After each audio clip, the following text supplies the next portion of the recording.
Mafunzo haya yatawasaidia waandishi wa habari kutimiza wajibu wao na kuhakikisha kuwa haki za binadamu na misingi ya utawala bora inazingatiwa wakati wote wa mchakato wa uchaguzi.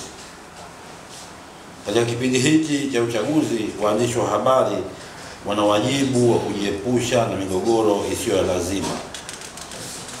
Badala yake, kuhakikisha wanawajulisha habari wananchi katika kipindi chote cha uchaguzi. Tume ya Haki za Binadamu na Utawala Bora inatoa wito kwa waandishi wa habari kusimamia uhuru, haki na amani ili wananchi waweze kutimiza haki yao ya kikatiba katika kuchagua viongozi wao. Wanapotekeleza majukumu yao, wazingatie maadili ya kazi na kuzingatia haki za binadamu na utawala bora.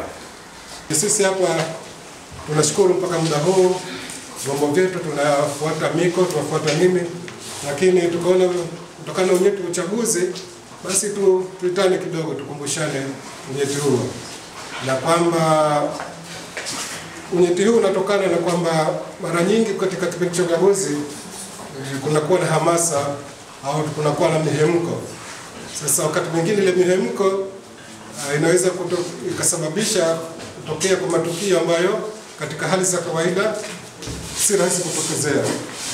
Sasa sisi kama wadau haki za binadamu, kuna haki za watoto, tunasema interest of the child ambao wale wana maslahi yao. Sasa kuvunjika kwa ndoa, wakakosa matunzo, na kwa maana matunzo ni miongoni mwa haki za binadamu. Kwa hiyo tumeitana hapa kukumbushana kwamba yatatokea matukio pengine yaliyohamasishwa na uchaguzi, na sisi waandishi wa habari kama hatukutekeleza lile jukumu letu linalotupasa kama maelekezo ya sheria na ujuzi tuliojifunza, unaweza kusababisha maafa makubwa, sio kwa wanasiasa, sio kwa taasisi, lakini hata katika ngazi